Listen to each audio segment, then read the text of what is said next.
Greg, do you have any favorite products that you've seen for coming for the winter that are new and interesting? No, it's just hot things. It's the Stanley mug, right? It's the Oh yeah, yeah. those types of things that are just red hot. And then of course, Coach Prime um, Uh-huh. For Colorado, is it's is huge. a Yeah. is now a national phenomenon. Oh, really? That's awesome. Yeah, How yeah, good. Colorado needs that. yeah. It's been a tough few years, so it's good to see them doing a little bit better. Although the last couple of weeks haven't been so Right, great, but good to right. change the culture there and everything like Going from 1-11, that. yes, it's a major turnaround Yeah, yeah, as a season. absolutely. All right. Well, we'll get started here, Greg. And again, I appreciate you joining. I'm Simon Turner. I'm the Chief Strategy Officer at Rallyware, and we have Greg Beidler from currently from Dick's Sporting Goods, but also has an amazing background in retail and in particular in sporting goods retail, but a lot of different retail as well, and has built teams all over North America, including Canada and various kind of parts of the country, and has had roles like the chief operating officer of Jackrabbit. Was a very instrumental part of the Jackrabbit group at Finish Line, and obviously now at Dick's Sporting Goods after being at Fleet Feet after the acquisition. I'll let Greg introduce himself here in a second. Um, I will also just introduce Rallyware for those attendees that don't know much about Rallyware. Rallyware is relatively new in the retail space, but has got a bit of a head start because Rallyware acquired my company, Miyagi, where we have been working the retail market for nearly 10 years, delivering sales enablement and product training solutions for consumer brands, everyone from Nike to Oakley to Gibson guitars, Casio watches, um, and working with hundreds of thousands of retailers around the world as well. Um, Rallyware's solution now, with combining with Miyagi, is an all-in-one platform that combines all of the sellers' needs, everything that they need in their day into one single app. It gamifies the sales aspects of their workflow and really elevates what they need to do their jobs really, really well and deliver the great customer service that we know is now needed in retail. In terms of the three big challenges at Rallyware that we're seeing out in the market now as we work with retailers, it's a lot of uncertainty from consumers, and a lot of retailers are looking to become more personalized in how they approach their customers, more a bit like clients rather than customers, to really drive profitable growth. There's big challenges around overstocks. We have too much stock. We had two seasons arrive for a lot of retailers all at once as COVID sort of came to an end. And what we are doing there is using our business rules and recommendation engine to drive sales of problem products or products that need to be moved out. And we're also still seeing quite a lot of challenges around low frontline engagement, where it's been a very tough hiring environment over the last few years and tough to engage people at the front line. So we are working with a lot of retailers to help improve engagement, have one place where everyone goes to get all their information and complete their daily operations as well. So that is Rallyware. If you want more information on Rallyware, you can go to rallyware.com, or you can email me or any of the Rallyware team as well.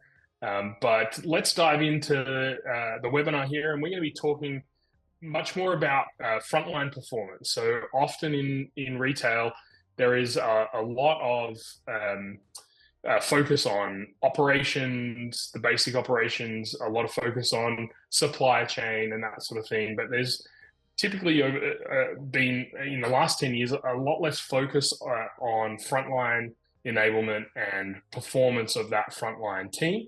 And what we are starting to see is now that there's a shift back to it because the humans in the store are really the point of difference for a lot of retailers. And Greg, you've got a great amount of experience in empowering teams and building great teams, and really making a huge impact on the culture of frontline teams. And so we really want to dive in there and ask some questions. I'm going to stop sharing my screen so that both of our big bald heads take up more of the screen.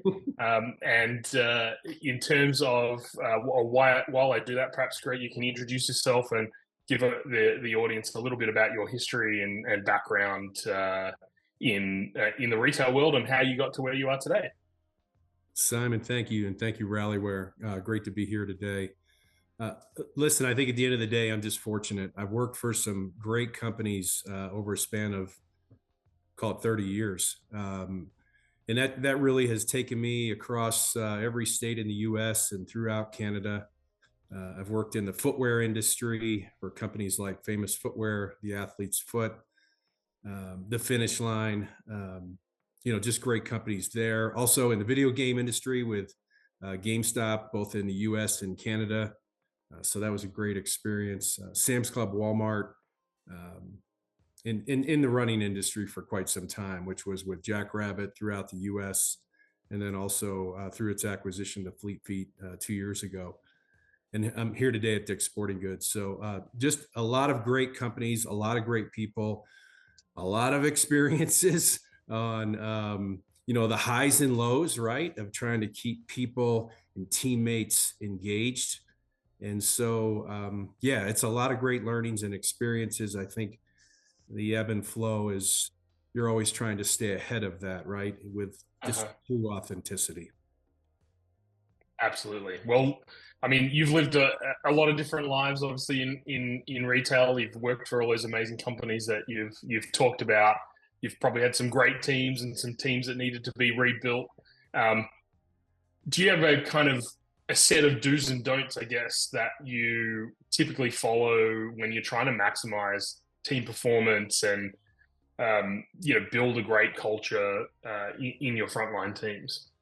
Yeah, Simon, it's a great question. I mean, I think for everybody out there, the one thing that we've heard for years now is with your frontline team, if you tell them why, right, and they're included, then it seems to be a match, right? But it's deeper than that. It's deeper than just telling the why. I like to use just 3 words really to really kind of put this together. And one is invest, right? Is there an investment in our teammates? Is there an investment in who they are, right? As a person, is there that connection there? Because that's sometimes missed, right? And so I think about invest. I think about inspire. We can have at the end of the day the best slogans, the best mottos, the best calls to action, but really, truly, the inspiration has to come from the coach, the leader, the mentor, the teacher, and that's in the store, right? That's in the local level. That's right there at grassroots, and somewhere along the way that transferred, right, from it cascaded from a vision to a strategy to an execution right through the store. And then the third one for me is include. Include and inclusion is a word that we hear a lot of, right? Inclusion is so important. Inclusion has many forms, but when you think about inclusion as it relates to, am I included in what the plan is for the store? How does it benefit me? What do I get from that?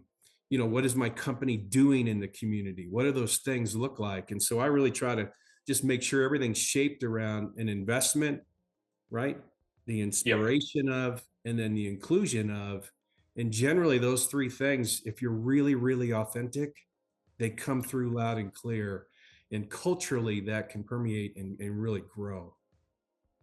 Yeah, that's massive. So invest, inspire, and include. It's really simple and easy to understand. And I imagine you're able to then communicate that to the frontline managers, and they're able to actually execute on that as a plan. That's so powerful. And certainly, in my experience in retail, it's kind of rare to have those principles around driving performance at the front line and getting the most out of the team and enabling them to do their jobs, because a lot of retailers kind of almost resorted to having a warm body on the floor, fill the hole, make sure there's someone there to stop people stealing stuff, basically, and answer the basic questions, and we'll tick the box and we'll sort of move on. But what do you sort of typically see in terms of a change in performance when you're able to really drive home those 3 points. I think that for the most part, whether your employee, associate, teammate, they really want to know that you truly care about them. It could be that the company Mm-hmm. has social interests that in the community that you're a part of. I'm so fortunate working for companies and company today where that is so paramount, right?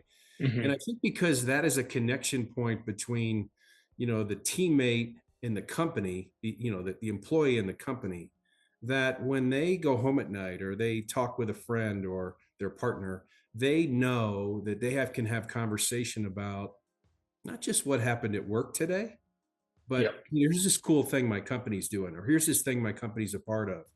Or does your company have, some sort of um, relief moment or relief fund for challenging times? So what are those Mm-hmm. connecting points that, because I'm fulfilled, right? I'm fulfilled with my job or my career. My purpose actually extends. And now when I go out on the floor and I engage a customer, Mm-hmm. I feel good. Like I feel Yeah. good. I feel supported. I feel like I want to do this, right? Because my company is doing something that is making change, or they're a part of a greater purpose, or they're invested in my purpose, right? And Mm-hmm. so by seeing that and being a part of that, the exciting thing is it transforms into performance. Yeah. Uh, it really does. The performance piece becomes a little bit more natural, and then eventually very natural for the employee, because they can just feel that, right? They can feel the connection between. I know it sounds a little cheesy, but it's so true, because No. the connection between, you really think about it, there's three parts, right? You've got You've got whoever the manager is, could be the store manager, could be a district manager, regional manager, whoever that is. But at the store level, think of the store manager. Mm-hmm. And that relationship that they have with the employee is paramount, because the third part is the most important part in that relationship, and that's the customer. And so if the manager and the employee are together and they're connected, Mm-hmm. as simple as that sounds, the transformation then goes right to the customer, and there's a win there. Everybody's Yeah. invested in that wheel. Yeah, that's amazing insight. And it seems so simple, but it's often very hard to, I think, execute, particularly when you're just like, I want this person to sell, sell, sell, but you don't realize that's part of the enablement piece, is actually Sure. making them have a connection with the company and the mission and the vision and their other team members as well, so they can collaborate Yeah. and that Yeah. I sort mean, of you're thing. right. I mean, Simon, it's one of those things where it sounds good, right? It sounds good. I Hmm. can make it sound good, but the reality of it is in the store, what do you do to look for it? What do you do to ask for it? What do you do to, words like verify, or they're not the words, right? It's, what does it look like? Hmm. And it's having a conversation. It could be as simple as, if I'm in a store today, which I'll be later, and I just simply Yeah. was to go up to an employee and say, "Hey, how's your day going?" That kind of starts the wheel, right? And then Hmm. inside of that, I can have a conversation about, "Hey, what are your goals today? You Yeah. know, how's your performance for the week? What are you looking ahead to?" And then I can also have questions around, where do you need some help? And Yeah. so you can have all of the great words. Listen, invest, inspire, and include, three great words. But when Hmm. you're in the store and you're really trying to enable the team to win, there has to be this connection between the manager and the employee or the teammate to make that Yeah. come to life. Yeah, absolutely. And I mean, how purposeful are you having to be in this current kind of environment, where it's quite challenging to hire good managers? It's challenging to hire good frontline, sales associates. How sort of purposeful are you having to be in the hiring process, but then also in the process of showing the manager why that is important to have those conversations themselves and to build that connection, with the team? Yeah, I think that's a great question, Simon. I think today, more than anything, the onboarding process of yesterday is not Hmm. today's onboarding process. Yeah. So I want to start there for a second, because I believe that on day one, for most retailers, for most companies, their need is high. And so someone comes on board with all the best intentions. They're told about what their role is. They're placed into the role, and away we go. And there's a excitement to that. Yeah. But the onboarding today, I think we need companies like the one I work for today with Dick's Sporting Goods and other companies. They invest time in what day one, what week one looks like. What's our purpose? Let me model, let me follow, let me role play around with specific leaders and other teammates and employees in the store so that I get a feel for this first week, this first couple of weeks.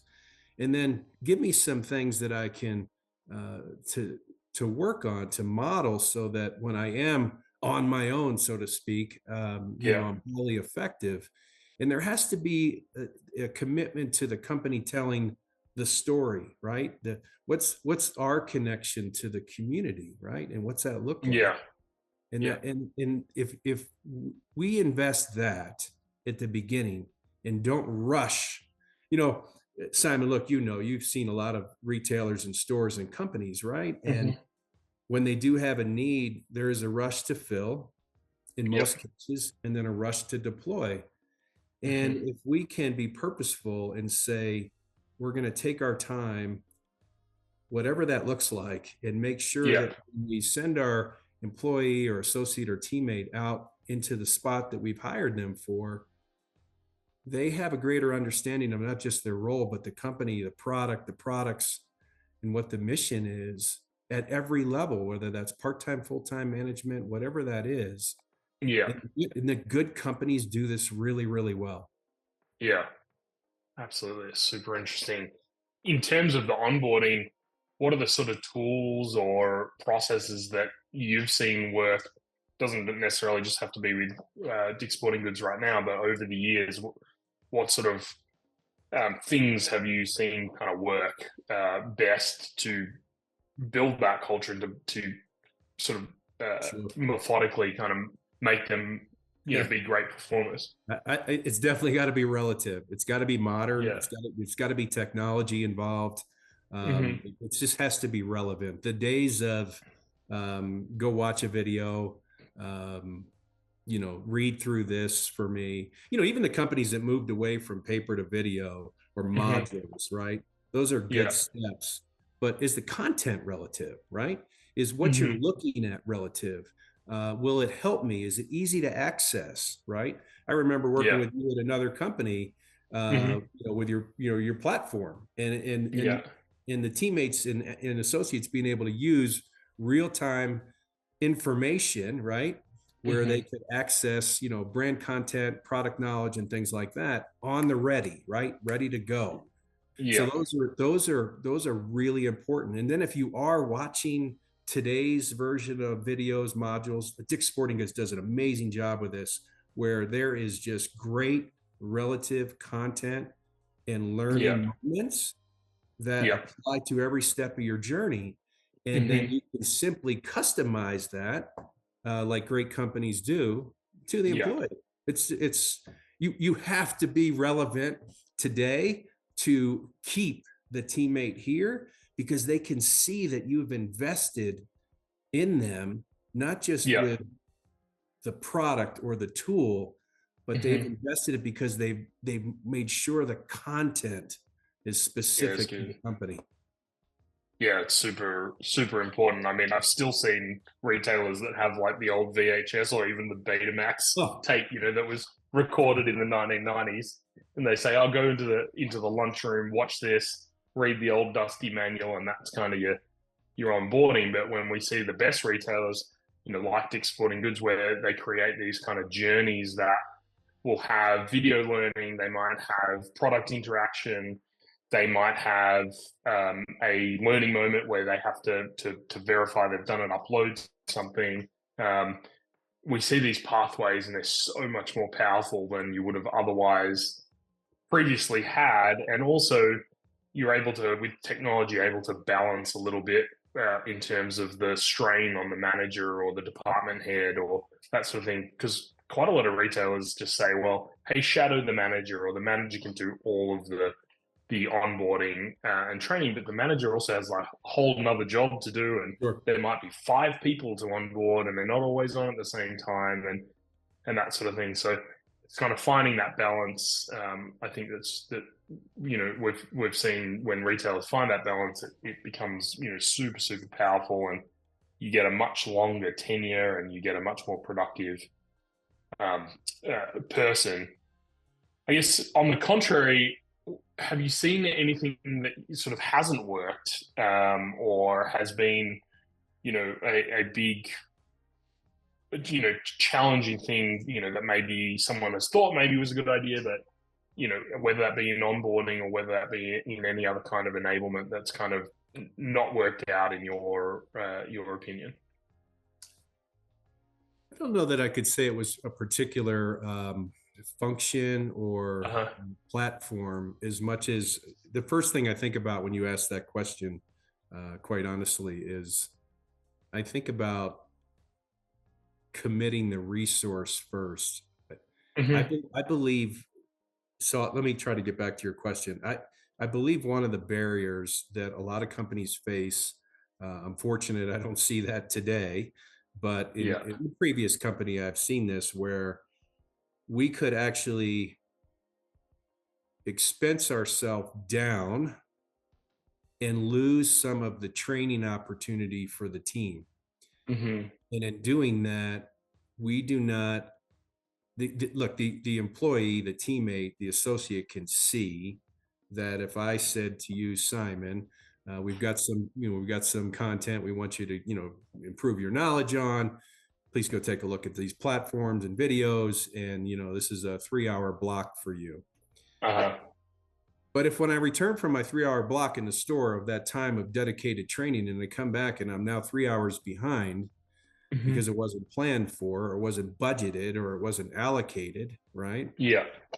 Then from an engagement standpoint, my engagement is down as a teammate or as an athlete, right? Because I look at that and I go to myself, wow, they want me to train, they want me to learn, they want me to improve my knowledge, but then when I come back to Yeah. my spot, I'm behind. And the great companies, and I'm with one today, the great companies Yeah. don't have that, right? They allocate the good companies, the great companies allocate Hmm. despite whatever the circumstances are to this, right? So then we go back to your question. So then you could have great tools out there, but if Yeah. there's not a purposeful plan on how to and when to and to allocate for, you're probably not going to get the best use for Yeah. your investment, if that makes sense. No, absolutely. It makes sense, and it rings true from my experience where, we've had over the years some customers that, things haven't worked out as well as it should have. And a lot of the times it was because, they thought, hey, buying a piece of software was a panacea to solve all the problems. But the software is it's kind of the tool. You need to also make sure you resource properly to use the tool, and learn from best practices and that sort of thing to actually implement those sort of things properly. So I can definitely appreciate that one, and I've seen that happen a number of times, and it's amazing. It doesn't often take that much effort to make a big, it's quite low hanging fruit just to create better content, or Sure. have an actual plan to distribute your content or build it into the workflow of their everyday. As you say, allocate time to it, budget time, and all of a sudden, hey, the impact's like really quick. And you only Sure. need to, like, if you've got 1,000 employees and you make them 1% better, Mhm. and that's a tiny little incremental improvement. And those 1,000 employees today will do 5,000 hours of work. All of a sudden, like, wow, you can have like a massive impact really quickly. And you're not like, oh, you're going to have to train them and wait 8 months for a return on investment. Like, you can get a Sure. return on investment today. Today. Um, yeah, I remember, back in my earlier years when I actually had hair, I manufactured footwear and sold things like insoles and socks. And we did this one product called Super Feet, which I'm sure you're aware of. Oh yeah. Kind of sold everywhere.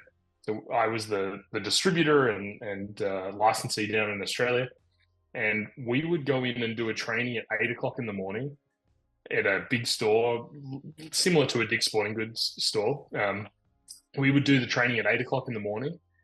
And by the time I finished driving around to all the stores and got home and got back to the office, there would be an order because they'd sold 40 pairs in the one day just after you'd done that education. And it's just, that always reminds me of the impact that that little bit of effort has in a very, very short period of time. So that's definitely very, hits home for me too. In terms of sort of changing gears a little bit,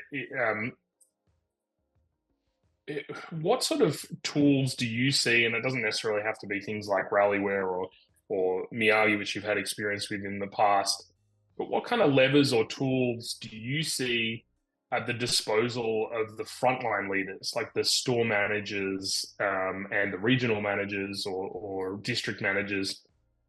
What sort of tools do you see them having, and the impact perhaps that those tools have? And they may not even be technology, but some of them may be technology. But just interested to see what you're seeing out there, that's helping them do their jobs. Yeah, well, today has not changed to yesterday, meaning there's not enough time in the day. Yeah, so yeah. Everybody wants time back, or at least the best use of their time. And in my experience in stores over the last even 3 to 5 years, it's even become more paramount for several things to occur. Our employee has to be knowledgeable, and knowledgeable beyond simply the basics of a product, whether that's footwear, a video game, whatever that is. It could be a football helmet, whatever that is, the knowledge level has to be high. So if I'm an employee in the store, do I have quick access to information that I can do at a live moment, right, with the customer right in front of me, or after an interaction with a customer where my manager or someone I'm working with can say to me, hey, Greg, go spend about 10 minutes on this particular segment so that you can be well versed in how to sell a hockey stick, right? What does it look like, right? So product knowledge. And that on the fly is important because your customer's attention span, like most of us, is short, right? It's a short attention span. Yeah. They don't want to be long-winded. They don't want to hear all of that. They want the basics. They want the facts. They want it in a personable way.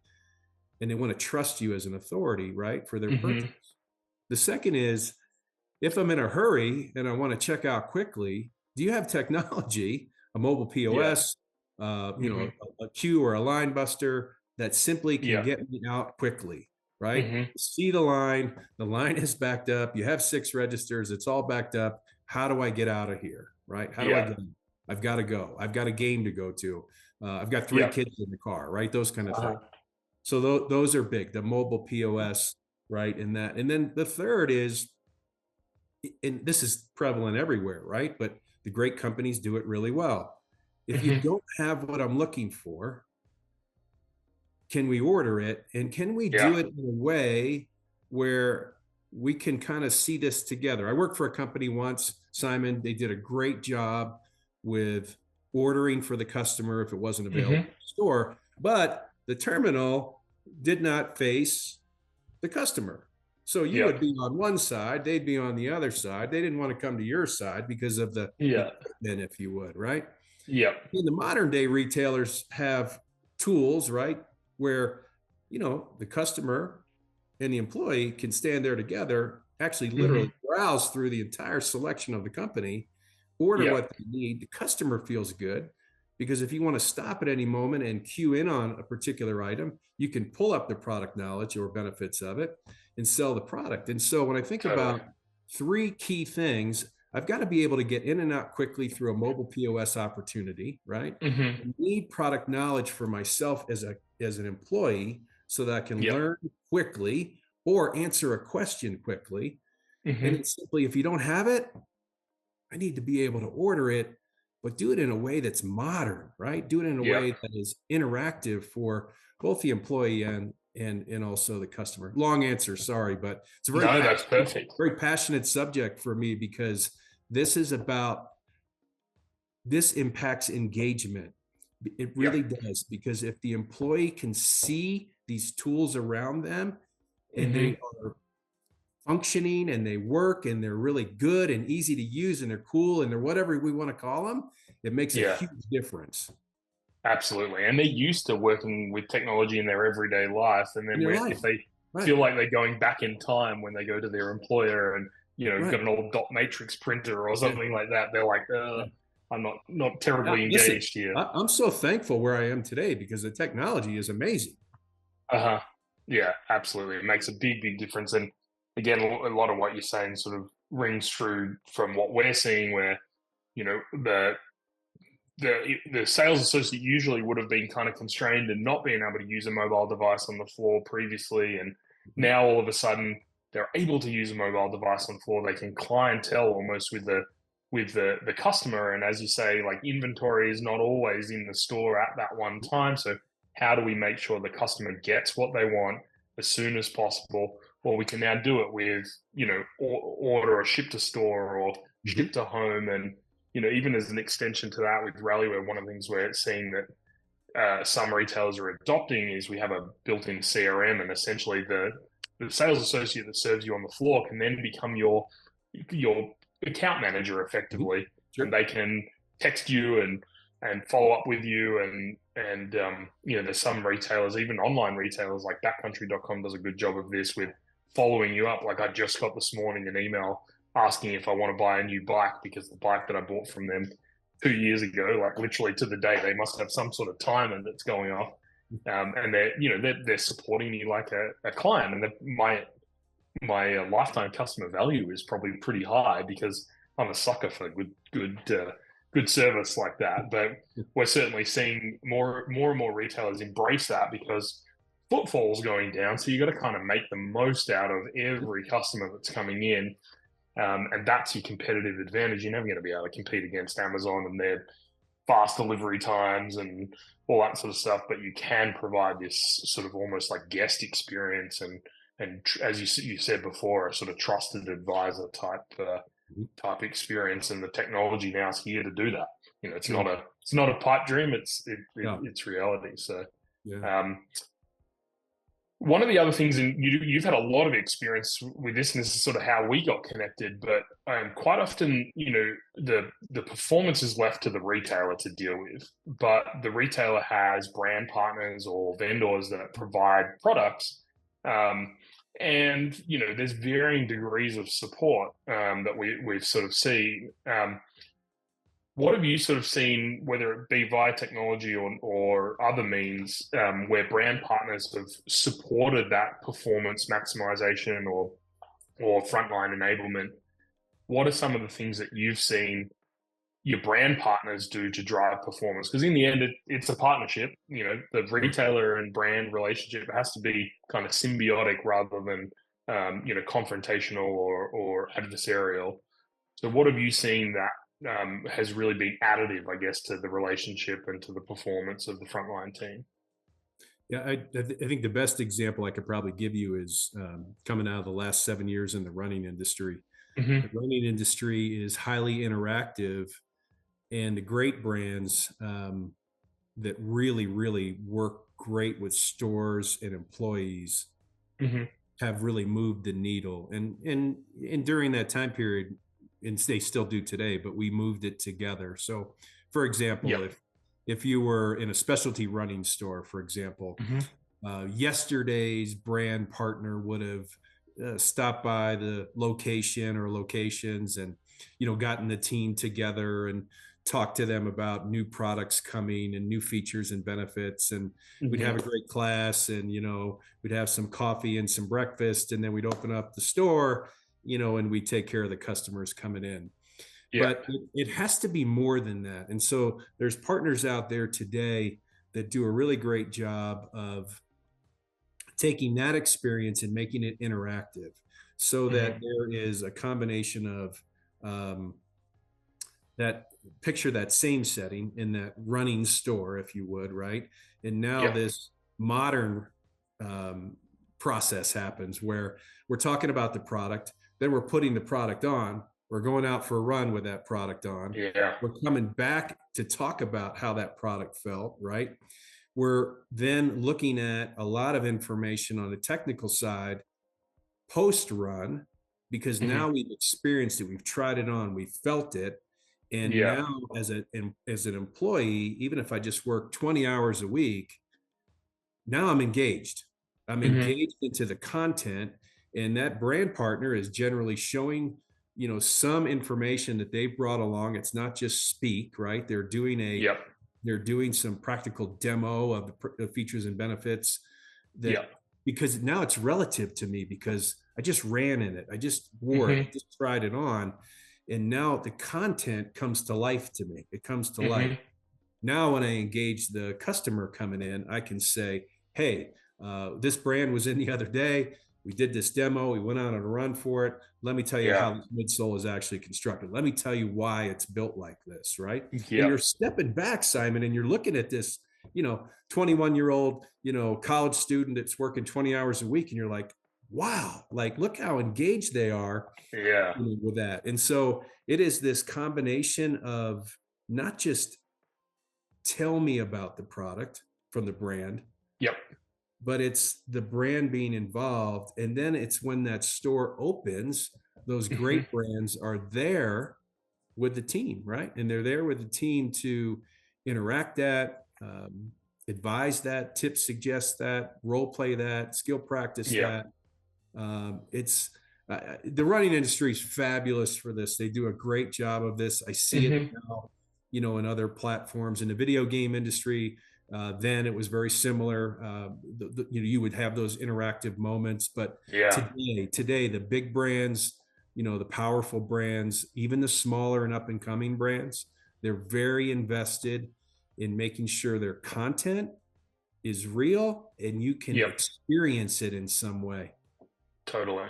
We've definitely seen the most successful brands really combine online strategies and the in real life sort of interactive elements together. Sure. People like Noon do a really good job of this.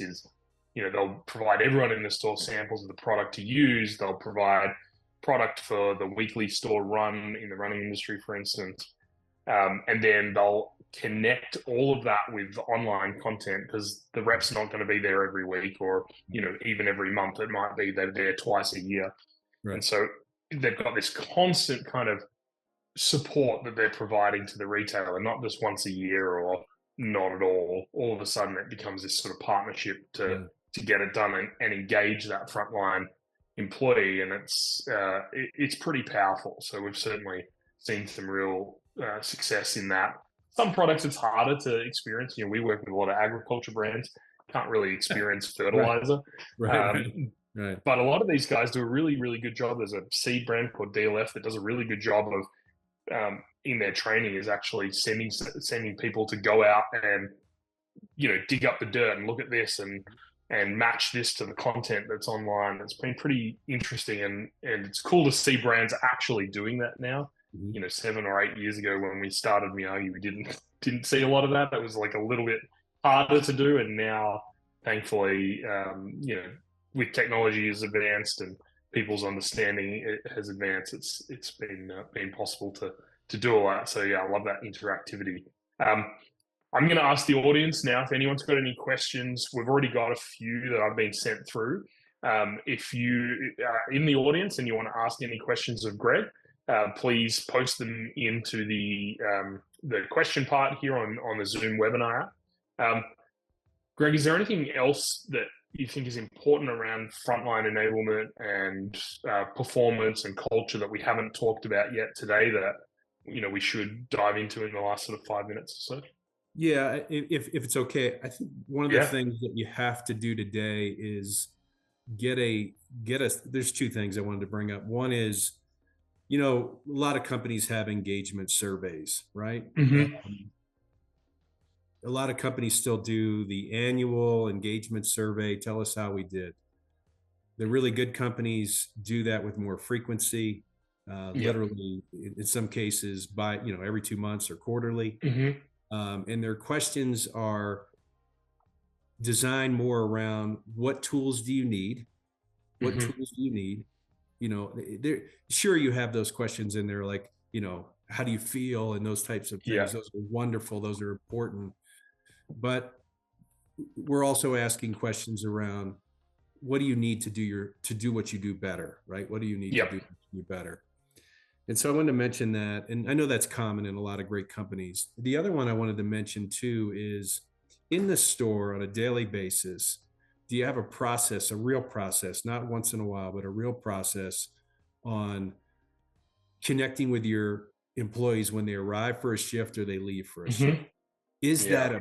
that a practice, right? And if it's a practice, is it done with purpose or is it done Yep. as a task? Yeah. And Yeah. great companies, and I'm with one of them today, where that is purposeful. And Hmm. my moment with you, Simon, if you were coming in for your shift right now, is to ask you Yep. about your day and how's your morning, and I'm glad you're here for your noon to close, right? Yeah. You share that with me, but then I'm also asking you, right, and I'm talking to you about performance today, right? Hmm. Simon, this is what's going on in the store today, right? Yep. And here's some goals we have for you today. And then when you leave tonight, when we close and you leave tonight, I'm taking a few moments to check in with you again and say, hey, Simon, right? How'd your day Yep. go? Right? How did you do on performance? Is there anything you Hmm. could have used or we needed? Right? And I know that Yeah. sounds long. It's not long. It's very quick, but Yep. for engagement, it's powerful because in larger retail companies, it is easy for an employee to feel left behind. And if Totally. you have a Yeah. process in place that is purposeful, where you are going to connect with every employee throughout the day, Yeah. that changes engagement on a daily basis. And you'd be Yep. surprised what you learn when you ask simply a question, how are you doing? Totally. That's massive. And again, it sounds quite simple, but a lot of people just don't Yeah. think about Yeah. that. But that's so powerful, and it's powerful in any organization, but particularly as you say in a big retailer where often that frontline sales associate feels so far away from any of the decision making. All of a sudden, like they could provide some feedback that makes an impact or a change Sure. somewhere else, and I remember seeing this from a Fleet Feet manager. I think it was the Palo Alto store many years ago going in, and they had a daily sort of sheet, and at the end of the sheet it said, "What did we not provide you today that would have helped you do better?"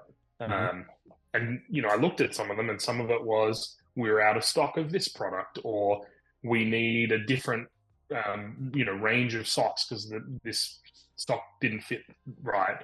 Some of it was we need more training on this. Some of it was, you know, basic operational things, but some of it was really, really important insight.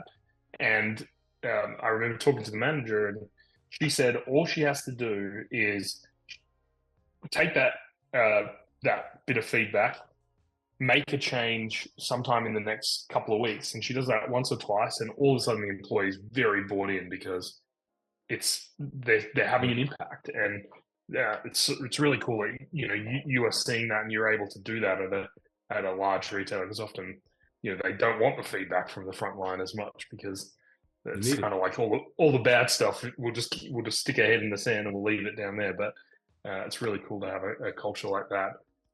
I'll jump into some of the questions here um, that we have. Thanks for the presentation, fantastic job. How do you keep customers from feeling sellers are shoving merchandise down their throat while developing more active salespeople? So I guess it's kind of like, how do we make people better sellers, but not make the customer feel like they are being forced to buy things? I think that's probably what that question is trying to ask. Yeah, I think today, Simon, great question, obviously, because it's very relevant. It's really how do you form a relation? It's relationship selling. It's Yeah. modernized relationship selling today in the store. I could tell Yeah. you that even in where I am today, it's very important that if you walked in today and I'm trying to exchange names with you, right? I'm trying to Hmm. exchange a name to try to personalize this moment that you're in, right? Yeah. It's this moment between the retailer and the customer, and it sounds corny, but it's Yeah. not. And Hmm. if you teach it as a practice of just, if you walked in today, Simon, and I said, hey, what brings you in today? And you Yeah. say to me, I'm looking for, a kayak, right? Yeah. Well, my name's Greg, you are, and Simon. And once I Yeah. do that and I connect that together, then at Yeah. least a little bit of the push is out of the way. And if Yeah. I'm knowledgeable and I'm trying to sell you a kayak and I simply say to Uh-huh. you, hey, Simon, I'm glad you picked this kayak out. I know you love this kayak. It's going to be great for you, but you're going to need flotation protection. Yeah. State's going to require you to have a whistle with that, right? Hmm. They don't become a push. If you're Yeah. in a if you're in a a running store and you're Yep. trying footwear, and you mentioned Superfeet earlier, and I want to talk to you about an insole for your shoe. It really comes down to the relationship part of the selling moment, because if I simply say, do you need an insole? That's yesterday's retailing, right? That doesn't work. Yeah. Tell Yeah. me why I need it. Tell me why I need that. And the only way Hmm. that works, Simon, the only way that works is if we really have this investment in our employees Yeah. and know why those products are solutions and benefits for the customer. That's the only Totally. way that comes together. Otherwise, it will feel like a push. It will feel Yeah. pushy.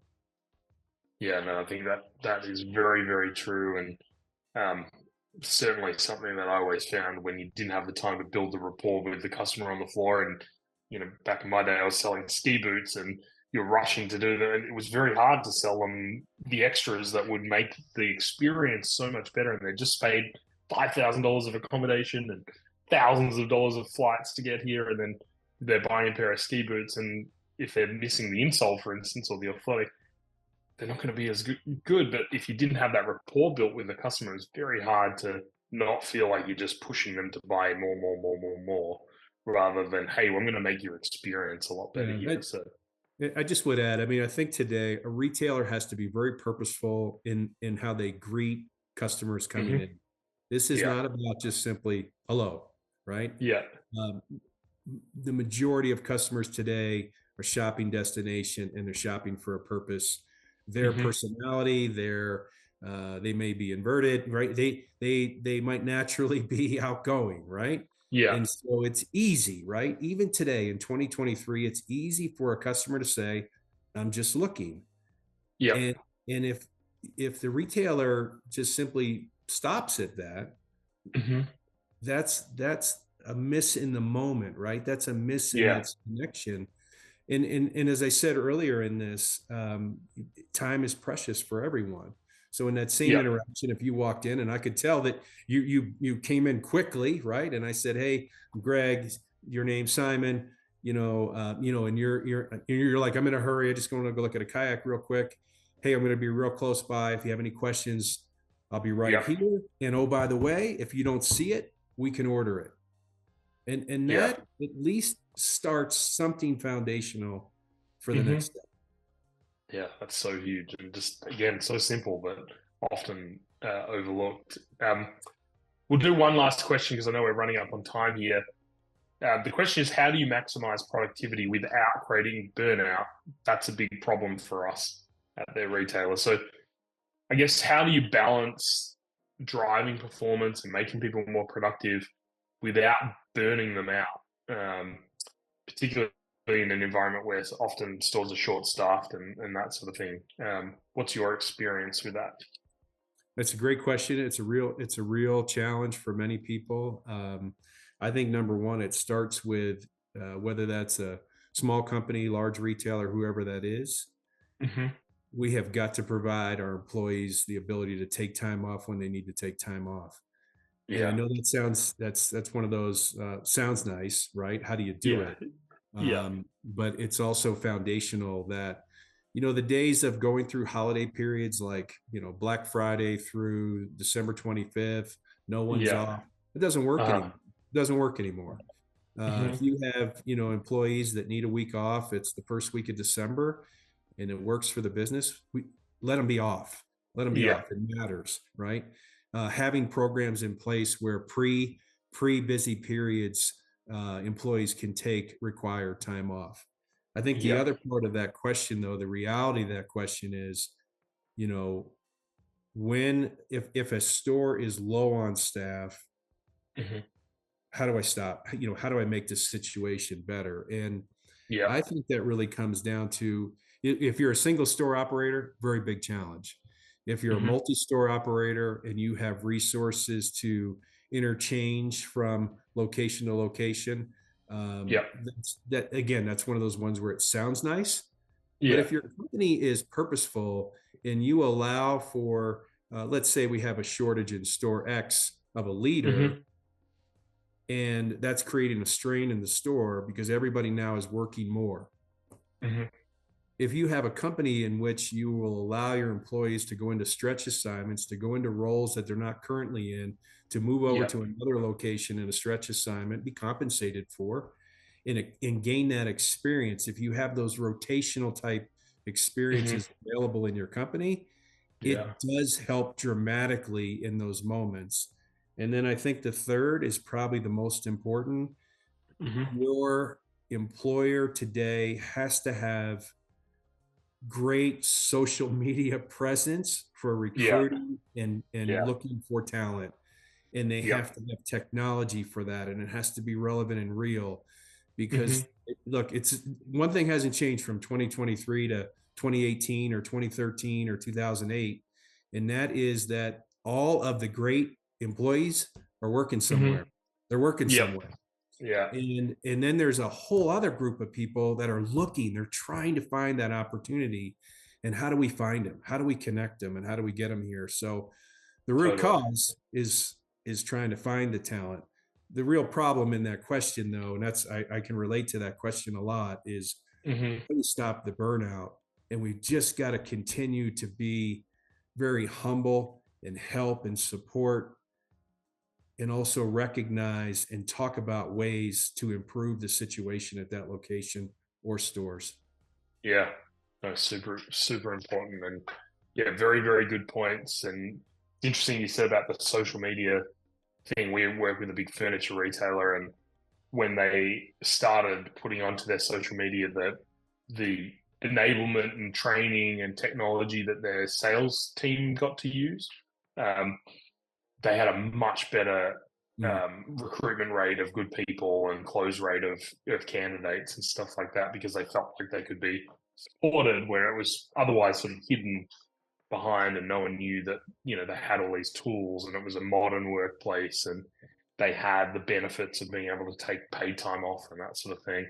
It does make a huge difference. And I think you said it at the start, it can be a little bit scary because it's like, oh, is this going to cost a lot more? But it's kind of like, uh, it's if you don't do it, you're almost like sort of robbing Peter to pay Paul to some degree. sure. It's like a false economy, I guess, because you end up churning them out anyway, or they're less productive.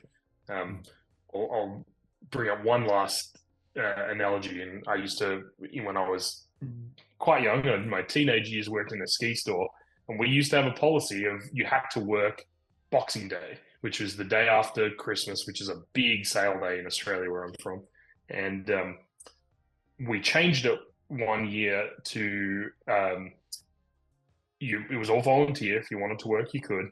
And we had a little bit of an extra incentive, and there was a dinner afterwards and stuff like that. I think we ended up spending extra $1,000 in incentives, which was the dinner and a little bit of a spiff deal.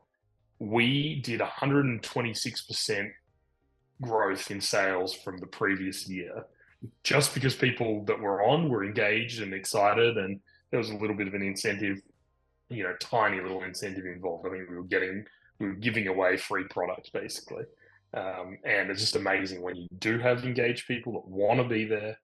It makes a massive, massive difference. And I think all of the stuff that we've shared today, whether it be, ideas around leadership and culture and technology and that sort of thing, all really helps to make that frontline team engaged, enabled, and maximize their performance. But that's all the questions that we've got. We're out of time. I wish we could keep talking I could talk with you for hours and hours about this stuff, Greg, but I just want to say a huge thank you to you for not only your friendship over the years, but also your great insight today and giving up your time to do this. I know you're a really busy person, and really do appreciate the ability to do this, and hopefully we get to do it again soon. But thank you again. Thank you. Humbled to be here. Thank you. Absolutely. Great. Greg, if anyone wants to find you, just LinkedIn is probably where to find you, I guess. So everyone just look up Greg on LinkedIn. You can find me on LinkedIn as well. And you can always contact any of us if you've got any follow-up questions. We'll send out a recording to the people that attended as well, so that if they want to revisit, they can. And have a great rest of your day. Enjoy going to the stores, and good luck heading into winter. Thank you. Take care. Thanks, Greg. See ya. Bye.